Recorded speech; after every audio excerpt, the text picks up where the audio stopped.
আচ্ছা দিদি, যারা ডিম খায় না তারা কি রোল খাবে না? আরে খাবে খাবে, তাদের জন্য তো আজকে বানাবো আলু রোল। দেখো আলুগুলোকে মাঝারি সাইজ করে কেটে তেলের উপরে দিয়ে তার মধ্যে দিয়ে দিলাম আদা রসুনের পেস্ট, নুন, হলুদ, আর দিয়ে দিয়েছিলাম একটু গোলমরিচের গুঁড়ো, জিরের গুঁড়ো, লঙ্কার গুঁড়ো, আর দিয়ে দিয়েছিলাম একটু চিলি ফ্লেক্স দিয়ে ভালো করে কষিয়ে তার মধ্যে দিয়ে দিয়েছিলাম হচ্ছে টমেটো না পেস্ট করে রেখেছিলাম, ওই টমেটো পেস্টটা কষে আসলে ওর মধ্যে দিয়ে দেবো জলটা। যেই দেখবে একটু শুকনো শুকনো হয়ে গেছে, খানিকক্ষণ ঢাকা দিয়ে রাখার পরে দিয়ে দেবো গরম মশলার গুঁড়ো দিয়ে ভালো করে শুকনো শুকনো করে নামাতে হবে বলো।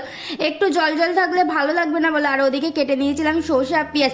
আর আমি না একটা রুটি নিয়ে ভালো করে এপিট ওপিট করে না তেল দিয়ে সেঁকে নিয়েছিলাম। ওই রুটিটার মধ্যে দিয়ে দিয়েছিলাম ওই আলু কষাটা, পেঁয়াজ, সর্ষা, দিয়ে দিয়েছিলাম একটু টমেটো সস। আর আমি এখানে না দুটো চানাচুর ইউজ করেছিলাম, একটা ঝুরি ভাজা আর একটা নর্মাল চানাচুর। ওপর দিক থেকে ছড়িয়ে দিয়েছিলাম একটু বিট নুন। তারপরে রোলের মধ্যে রোলের আকার শেপ দিয়ে কাগজের মধ্যে ভুড়ে, উফ এর কী যে স্বাদ, কী যে স্বাদ বলে বোঝানো যাবে না।